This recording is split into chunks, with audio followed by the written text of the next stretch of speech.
ಹಾಗೂ ಪ್ರತಿಭಾ ಪುರಸ್ಕಾರ ಸಮಾರಂಭ 2025 ಅದರ ಜೊತೆಗೆ ಇವತ್ತಿನ ಏನು ಶ್ರೀಮಂತಸ್ಥರ ಈಗಾಗಲೇ ನಮ್ಮ ಶಾಸಕರಾದಂಥ ವಿಠಲ್ ಕಟಗವರು ಮತ್ತು ಬಿಡಿಕರು ಮೀಸಲಾತಿ ಒಳ ಮೀಸಲಾತಿ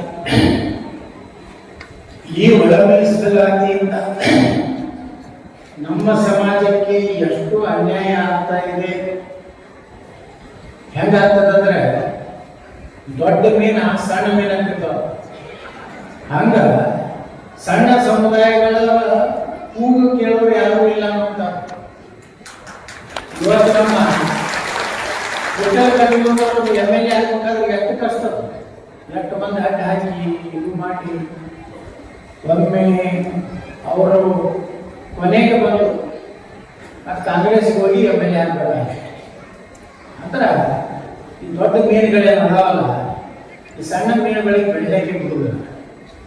ಇದು ಎಲ್ಲ ಸಮುದಾಯದಲ್ಲಿರುವಂತಹ ಒಂದು ದೊಡ್ಡ ಒಂದು ಸಂಕಟ ಏನಂದ್ರೆ, ಆ ಸಮುದಾಯಕ್ಕೆ ಸಾಮಾಜಿಕ ನ್ಯಾಯವಾಗಿ ಡಾಕ್ಟರ್ ಬಾಬಾ ಸಾಹೇಬ್ ಅಂಬೇಡ್ಕರ್ ಅವರು ರೂಪಿಸಿದಂತ ಸಂವಿಧಾನಾತ್ಮಕವಾಗಿ ಅವರು ಸಿಗಬೇಕಾದಂತಹ ಹಕ್ಕುಗಳು ಸಾಮಾಜಿಕವಾಗಿ, ಶೈಕ್ಷಣಿಕವಾಗಿ, ಆರ್ಥಿಕವಾಗಿ ಎಲ್ಲ ಸಮುದಾಯ ಸಮಾನತೆ ಬರಬೇಕಾದ್ರೆ ಸಮಾಜದಲ್ಲಿರುವಂತಹ ಅತಿ ಸಣ್ಣ ಉಪಜಾತಿಗಳಿಗೂ ಸಹ ಅವರ ಜನಸಂಖ್ಯೆ ಆಧಾರದ ಮೇಲೆ ಅವರಿಗೆ ನ್ಯಾಯ ಸಿಗಬೇಕಾಗಿತ್ತು. ಇದು ಅವಶ್ಯ ಒಂದು ನಮ್ಮ ಸಮಾಜದಲ್ಲಿ ಬೇಕಾಗಿತ್ತು. ಇವತ್ತು ಮೂರು ಸಮಾಜದವರ ಬೇಡಿಕೆ ಅಲ್ವಾ, ನಮ್ಗೆ ಪ್ರತ್ಯೇಕ 2% ಕೊಟ್ಬಿಟ್ರಪ್ಪ, ನಾವು ಅದ್ರಾಗೆ ಖುಷಿ ಆಗ್ತೀವಿ, ಏನಾದ್ರು ಮಾಡ್ಕೊಳ್ಳಿ.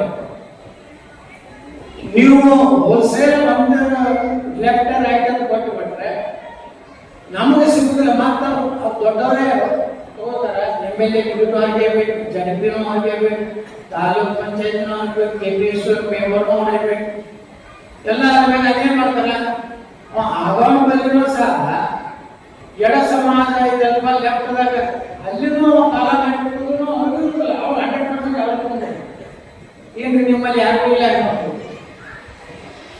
ಹಿಂಗಾದಾಗ ಒಂದು ಸಣ್ಣ ಸಮಾಜಗಳು ಇವತ್ತು ನಮ್ಮ 3 ಸಮಾಜಗಳು, ಒಂದು ಸಮಗಾರ ಸಮಾಜ, ನಮ್ಮ ಮಜ್ಗಾರ ಸಮಾಜ, ಗೌರ್ ಸಮಾಜ, ನೀವೆಲ್ಲ ಬಂದಾಗಿ ಮೊದಲು ನೀವೆಲ್ಲ ಗಟ್ಟಿಯಾಗಿ ಒಗ್ಗಟ್ಟಾಗಿ ಮೊದಲ 1.5% ಇರಲಿ 2% ಏನು ಸಿಗ್ತದೆ ಮೊದಲು ತಗೋದು. ಜಗಳ ಅಂದ್ರೆ ಏನೋ ಕೊಡ್ಬಾರ್ದು. ಜಗಳ ಹಚ್ತಾನೆ ನಿಮ್ಮಲ್ಲ ಗ್ಯಾರಂಟಿ ಬಂದು ಹಚ್ತಾರೆ. ಜಗಳ ಇದು ಶಾನ್ಯಾದ ಬಹಳ ರಾಜಕಾರಣದಾಗ ಕೂಡ್ಲಾರ್ದ ನೋಡ್ಕೊಂತದ್ದು ಒಂದು ವ್ಯವಸ್ಥಿತವಾಗಿ ಎಲ್ಲ ರಾಜಕೀಯ ಪಕ್ಷಗಳ ಅವರಲ್ಲಿ ಒಂದು 3-4 ಮಂದಿ ಇದ್ದಾರೆ, ಇಲ್ಲಿ ಒಂದು 3-4 ಮಂದಿ ಇದ್ದಾರೆ. ಅವರು ಮಾತಾಡಿಕೊಂಡು ಸಣ್ಣ ಸಮಾಜಗಳಿಗೆ ಇವತ್ತು ನ್ಯಾಯ ಸಿಗೋದ ರೀತಿಯಲ್ಲಿ ಆಗುವಂತ ಕಾಲದಲ್ಲಿ ಇವತ್ತೇನು ಬಿಡಿಕರು ಬಹಳ ಚೆನ್ನಾಗಿ ವಿಶ್ಲೇಷಣೆ ಮಾಡಿದ್ದಾರೆ. ಈ ವಿಶ್ಲೇಷಣೆ ಇಡೀ ರಾಜ್ಯದಲ್ಲಿ 3 ಶ್ರೀಮಂತಸ್ಥ ಸಮಾಜಗಳಿದ್ದಾವಲ್ಲ, ಇವೆಲ್ಲ ಒಗ್ಗಟ್ಟಾಗಿ ನಾಳೆ ಬೆಂಗಳೂರಿನಲ್ಲಿ ನಾಳೆ ಆಗಸ್ಟ್ 19ರಿಂದ ಅಧಿವೇಶನ ಪ್ರಾರಂಭ ಆದಾಗ ಇಷ್ಟೇ ಹೇಳಬೇಕು ಮುಖ್ಯಮಂತ್ರಿಗಳಿಗೆ, ಎಲ್ಲಪ್ಪ ನೀವು ಮೀಸಲಾತಿ ಕೊಡಲಾಗಿರ್ತೀರಲ್ಲ, ಒಳ ಮೀಸಲಾತಿ ಒಳಗೂ ಒಳ ಮೀಸಲಾತಿ ನಮ್ಗೆ ಯಾಕೆ ಕೊಡ್ಬೇಕು ಅನ್ನೋದೇ ಕನ್ವಿನ್ಸ್ ಮಾಡ್ಬೇಕು. ಇಲ್ಲಾಂದ್ರೆ ಏನ್ ಮಾಡ್ತಾರೆ, ನಿಮ್ಮೆಲ್ಲರೂ ಹೆಸರು ತಗೋತಾರೆ, ಅವ್ರಿಗೆಲ್ಲ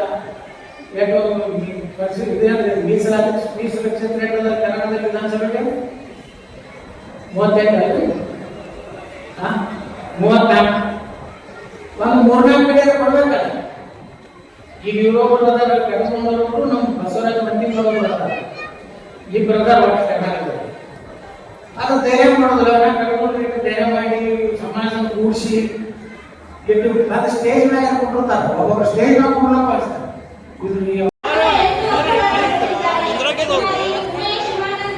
ಇದು ಸರ್ ವೀಕ್ಷಕರೇ, ಈ ವಿಡಿಯೋ ನಿಮಗೆ ಇಷ್ಟ ಆಗಿದ್ರೆ ಈ ಕೂಡಲೇ ಸಬ್ಸ್ಕ್ರೈಬ್, ಕಮೆಂಟ್, ಲೈಕ್ ಮಾಡಿ ಹೊಸ ವಿಡಿಯೋಗಳನ್ನು ಮಾಡಲು ಬೆಂಬಲವನ್ನು ನೀಡಿ.